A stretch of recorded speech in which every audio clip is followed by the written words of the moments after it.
ولا تلقوا بأيديكم إلى التهلكة وأحسنوا. Subscribe to this channel and share among your friends for more religious, knowledge-rich and historic lessons, durus and tafsir. السلام عليكم ورحمة الله وبركاته. نحمده ونصلي على رسوله الكريم اما بعد. محترم سامعین و ناظرین، نوے پارے کی ابتدا میں انبیاء علیہ السلام کے تذکرے میں حضرت شعیب علیہ السلام کے بقیہ تذکرے کو مکمل کیا گیا، جو 6 نبیوں کا تذکرہ 8ویں پارے کے آخر میں کیا گیا تھا۔ رب ذوالجلال نے حضرت شعیب علیہ السلام کی قوم میں حضرت شعیب کی نصیحت اور قوم کی ہٹ دھرمی اور سرکشی کا تذکرہ فرما کر محمد مصطفیٰ صلی اللہ علیہ وسلم کے قلب حزین و ملول کو تسلی کا سامان مہیا فرمایا کہ نبی صلی اللہ علیہ وسلم ہر زمانے میں جس پیغام کو آپ لے کر آئے ہیں، جو اس پیغام کو لے آیا ہے اس کی مخالفت ہوئی ہے، اسے ستایا گیا ہے، اس کی مخلصانہ دعوت کا انکار کیا گیا ہے۔ یہ ہر زمانے میں ہوا ہے، اگر آپ کے ساتھ بھی ہو رہا ہے تو جو ماضی کے انبیاء نے استقامت کے ساتھ اپنی نبوی مشن کو، اپنی مسئولیت و ذمہ داری کو ادا کیا، آپ بھی اپنی ذمہ داری کو ادا کرتے رہیں، ان کفار کی سرکشی سے غمگین نہ ہوں، دل ملول نہ ہوں۔ اللہ رب العزت نے اپنا اصول ثابت بتلایا، حضرت موسیٰ علیہ السلام کا تذکرہ فرما کر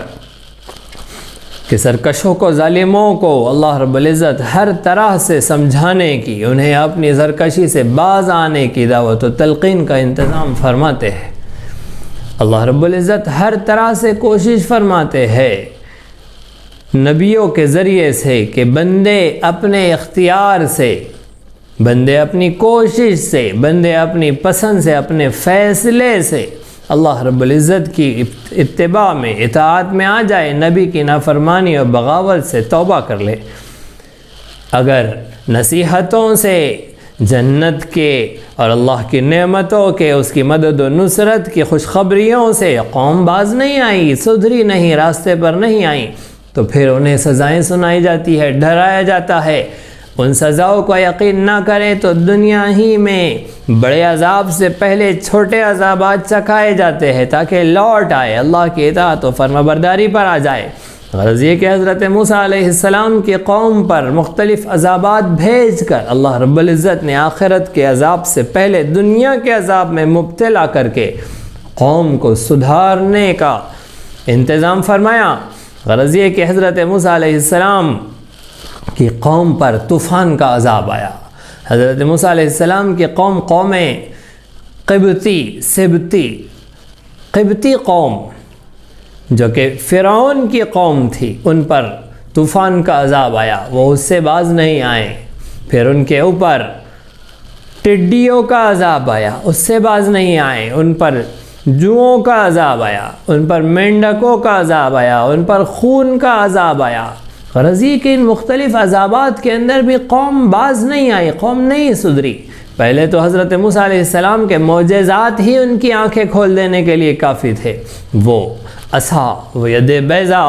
ایسے معجزے، اتنے کھلے اور واضح معجزے کہ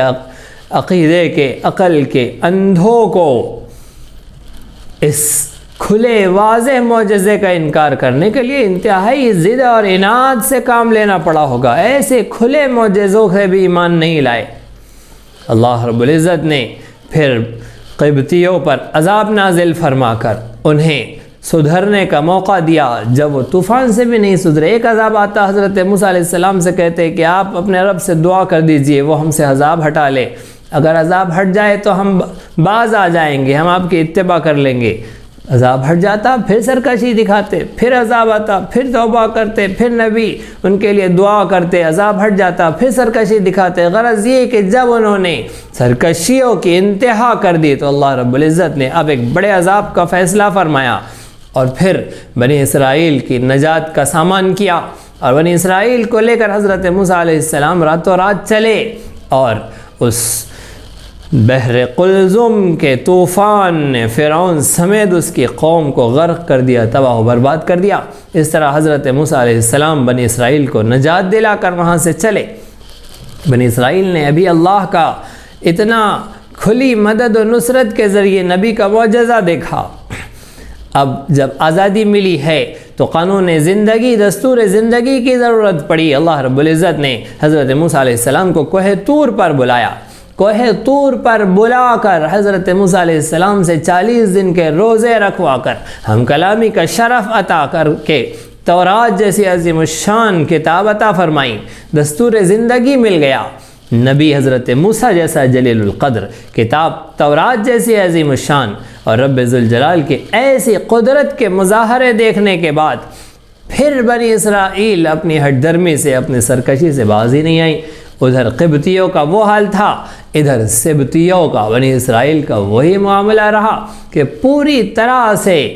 ایک ایک چیز میں نبی کی نافرمانی کر کر کے حضرت موسیٰ علیہ السلام نے کہا کہ بیت المقدس میں جھک کر داخل ہو تو سینہ تان کر اکڑ کر زمین سے گھسٹ کر داخل ہوئے، لیکن جھکے نہیں۔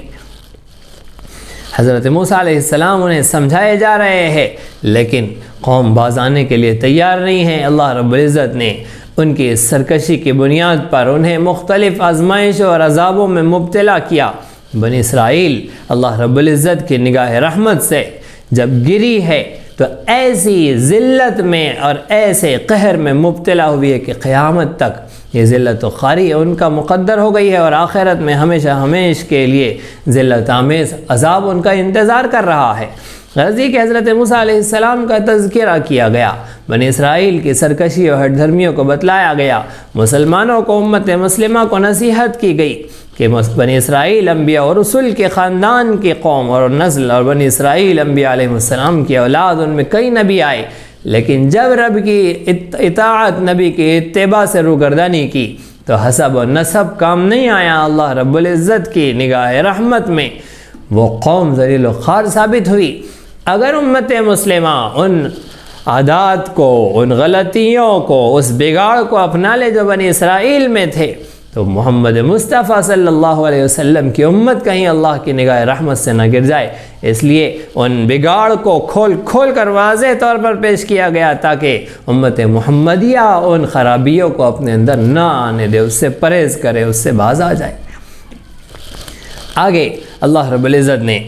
سورۃ الاعراف کے اختتام پر بہت سارے مختلف احکامات نازل فرمائے اور سورت کو قرآن کریم کی عظمت و شان کے تذکرے پر مکمل کیا۔ وَإِذَا قُرِئَ الْقُرْآنُ فَاسْتَمِعُوا لَهُ وَأَنصِتُوا لَعَلَّكُمْ تُرْحَمُونَ، جب قرآن مجید پڑھا جائے تو اسے غور سے سنو اور خاموش رہو، امید کہ تم پر رحم کیا جائے۔ رب کی رحمت کے حقدار بننے کے لیے قرآن کریم کی تلاوت کے وقت اسے عظمت و جلالت کے ساتھ، احترام کے ساتھ سننا اور دوسرے سارے کام چھوڑ دینا اور خاموش ہو جانا اللہ رب العزت کا حکم ہے۔ اس آیت مبارکہ کا تعلق قرآن مجید کی نماز میں تلاوت سے ہے کہ جب نماز میں قرآن مجید کی تلاوت ہو، امام تلاوت کر رہا ہو تو خاموش رہے، تلاوت نہ کرے، کوئی دوسری طرف متوجہ نہ ہو، پوری یکسوئی کے ساتھ قرآن کریم کی تلاوت سنیں